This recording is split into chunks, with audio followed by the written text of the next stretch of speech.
가지 얼마가 꺾이었는데 돌 감람나무인 내가 그들 중에 접붙임이 되어 참 감람나무 뿌리의 진액을 함께 받는 자가 되었은즉.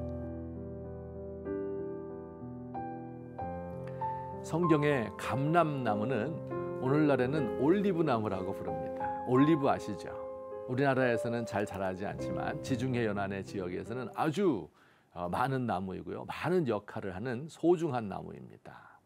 올리브 열매는 식용으로 사용됩니다. 우리나라의 김치와 같다고 할까요? 이 기름진 음식과 함께 먹는 필수적인 식품입니다.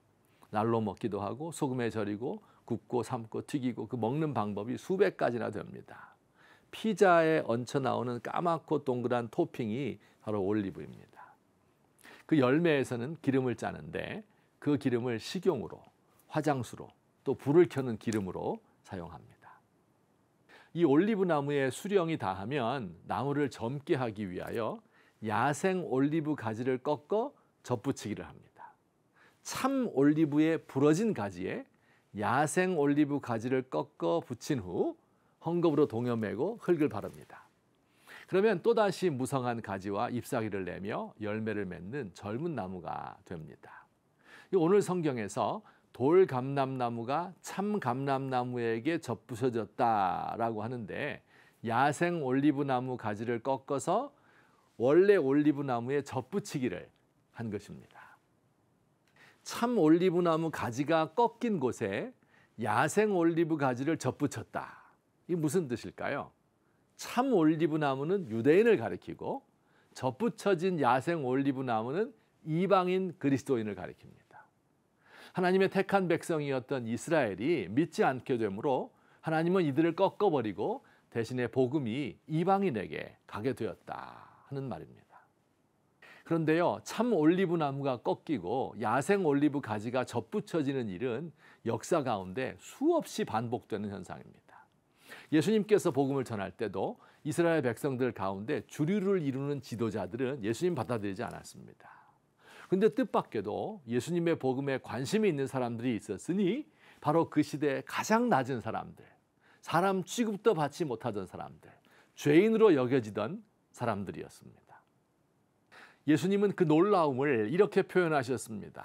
내가 진실로 너희에게 이르노니 세리들과 창녀들이 너희보다 먼저 하나님 나라에 들어가리라.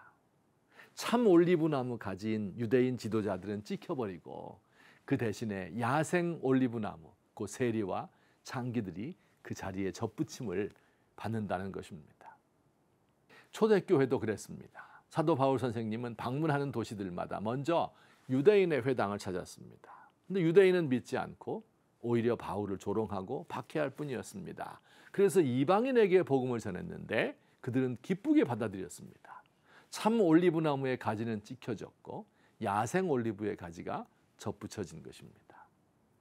기독교의 역사는 온통 이런 역사의 반복입니다. 주후 4세기 로마 제국이 복음을 받아들이고 콘스탄티누스 황제가 복음을 공인하였고 마침내 기독교가 로마의 국교가 되었습니다.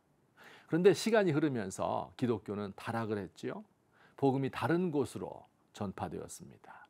로마인들이 야만인, 바바리안이라고 무시하던 사람들, 게르만족, 프랑크족, 노르만족, 켈트족, 이들이 복음 받았습니다.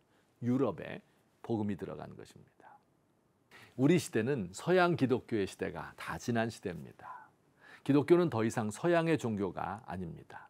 라틴 아메리카, 아프리카, 아시아에 복음이 전해졌습니다. 특히 한국에서의 기독교의 발전은 놀라울 정도로 급속도로 진행됐습니다. 복음이 들어온 지 140년도 안 되었는데 전 인구의 20%, 세계에서 두 번째로 많은 2만 명 이상의 선교사를 파송하는 나라가 되었습니다. 여러분, 그런데 우리가 안주하고 있을 때 복음의 촛대가 중국으로 옮겨진 것 같습니다. 통계에 따라 다소 차이가 있지만 전체 인구 14억 명 가운데 최소한 1억 명, 많게 잡는 사람은 2억 명 정도 기독교 인구가 된다고 합니다. 9천만 공산당원보다 훨씬 더 많은 숫자입니다. 더 놀라운 것은 이러한 성장이 불과 40년 만에, 그것도 탄압 속에서 이루어진 일이라는 점입니다. 참 올리브 나무의 가지는 찢겨졌고 야생 올리브의 가지가 접붙여진 것입니다.